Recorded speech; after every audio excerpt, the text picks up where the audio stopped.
নমস্কার। শুরু করা যাক আজকের গল্প অশিক্ষিত মা। দেখলে তো তোমার মা আজকে কি সিনটাই না ক্রিয়েট করলো।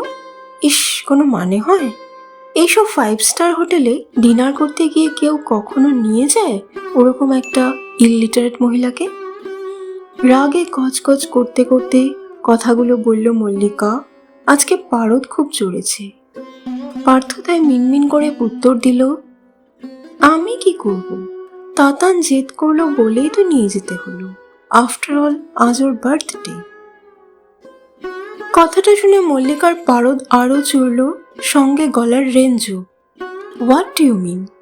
এখন যদি জন্মদিনে তোমার ছেলে বলে যে বাবা যাও গিয়ে গঙ্গায় ঝাঁপ দাও, তুমি দিয়ে দেবে? প্রশ্নটা শুনে নীরবতা পালন করা ছাড়া আর কিছুই করার ছিল না পার্থ। তবে মল্লিকা আর নীরব থাকলো না, বলেই চলল, কি করতে যে বাবা মার কথা না শুনে তোমার মতো একটা পাড়াগাঁর ছেলেকে বিয়ে করলাম কে জানে।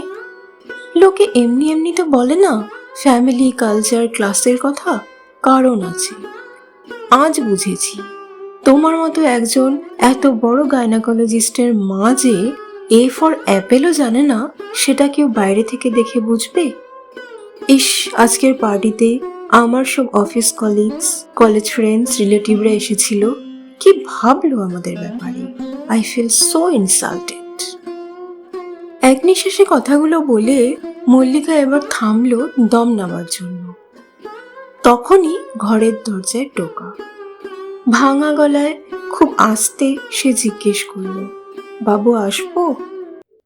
এতক্ষণ যার জন্য বাবুকে ফ্যামিলি আর ক্লাস নিয়ে এত কথা শুনতে হলো, সেই মহিলাকে হঠাৎ চোখের সামনে দেখে বাবুরও মাথাটা আগুন জ্বলে উঠল। বেশ দাঁত মুখ খিচিয়েই ডক্টর পার্থ বসু তার মাকে বলে উঠল, এত সব ব্যাপারে ন্যাকামি করো কেন বুঝতে পারি না। চলেই তো এসেছো ঘরের মধ্যে, এখন পারমিশন নেওয়ার কি কোনো মানে আছে? ওহ সরি, তুমি তো আবার পারমিশনের মানে বুঝবে না। বলছি, অনুমতি নেওয়ার কি কোনো দরকার আছে? কথাটা শুনে দরজার ওপারে দাঁড়িয়ে থাকা মহিলাটা থতমত খেয়ে গেল। তারপর কোনো মতে কথা সাজিয়ে আমতা আমতা করে বলল, না আসলে প্রেশারের ওষুধটা শেষ হয়ে গেছে 2 দিন হলো। তুই কি একটু এনে দিতে পারবি? পারবো না, কি করবে? অ্যান্ড আই ডোন্ট থিঙ্ক যে তুমি এত সহজে পরলোকে যাবে। আমার লাইফটাকে হেল না করে তো তোমার যাওয়া হচ্ছে না। কথাটা শুনে এবার মল্লিকা বলে উঠল, থাক পার্থ, আমাকে শুনিয়ে আর মাকে শাসন করতে হবে না। যতটা ইনসাল্ট হওয়ার তো হয়েই গেছে ওনাকে পার্টিতে নিয়ে গিয়ে। এখন বাড়িতে এসে এই সিন ক্রিয়েটার পোষাচ্ছে না। এরপর আর মল্লিকা ওই ঘরেই থাকলো না। খাটের ওপর রাখা বালিশটা তুলে পাশের ঘরে শুতে যাওয়ার জন্য পা বাড়ালো। পার্থ বুঝলো এটা ওর পানিশমেন্ট। এখন এই ঝামেলা, অন্য ঘরে শোয়া, দরকার ছাড়া কথা না বলা চলবে প্রায় 7 দিন।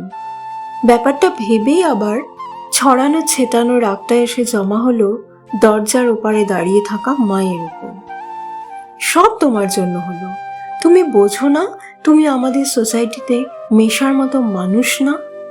আমি বললাম আর তুমি নাচতে নাচতে চলে গেলে হ্যাংলার মতো। তুমি তো তাতানকে মিথ্যে বলতে পারতে যে তোমার শরীর খারাপ, তাহলেই তাতান আর জেদ করতো না। কিন্তু না, সব সময় আমাকে সব জায়গায় লজ্জা দিতেই হবে। জাস্ট কিছু বলার নেই। কোনো পজ না নিয়ে কথাগুলো বলা শেষ করেই ধাম করে পার্থ মায়ের মুখের উপর দরজাটা দিয়ে দিল। মলিলা দেবীর হঠাৎ চারিদিকটা ঝাপসা হয়ে এলো, চোখে বড্ড জল জমেছে। সত্যি কি উনি হ্যাংলা? জন্মদিনে নাতির মুখের উপর না বলতে পারেননি, মিথ্যে কথা সাজিয়ে গুছিয়ে বলতে পারেননি, তাই উনি হ্যাংলা?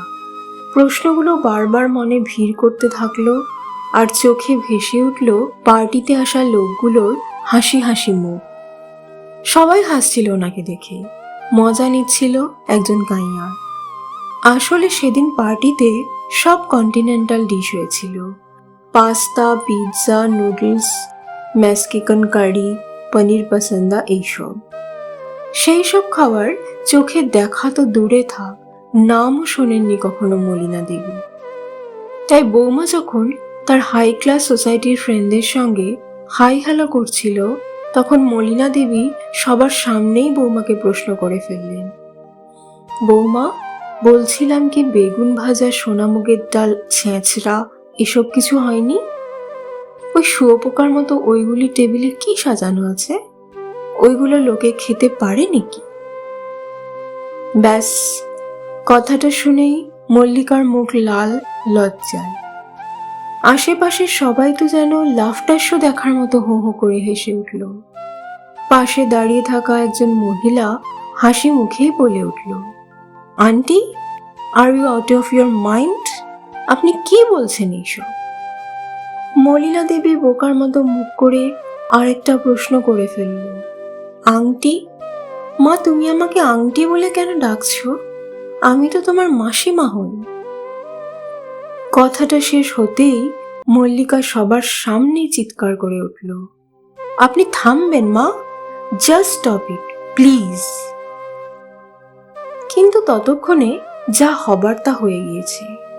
পুরো পার্টিতে ইনভাইটেড গেস্টরা তখন মুখ টিপে টিপে হেসে মজা লুটছে। মল্লিকার মাসি তো আবার ওকে সরাসরি বলেই ফেললো, leave it Mallika, we understand. তোর হাজবেন্ড জুয়েল হলেও ফ্যামিলিটাকে ভালো চুজ করতে পারিসনি। মিনিমাম সেন্সও কাজ করে না ভদ্রমহিলার।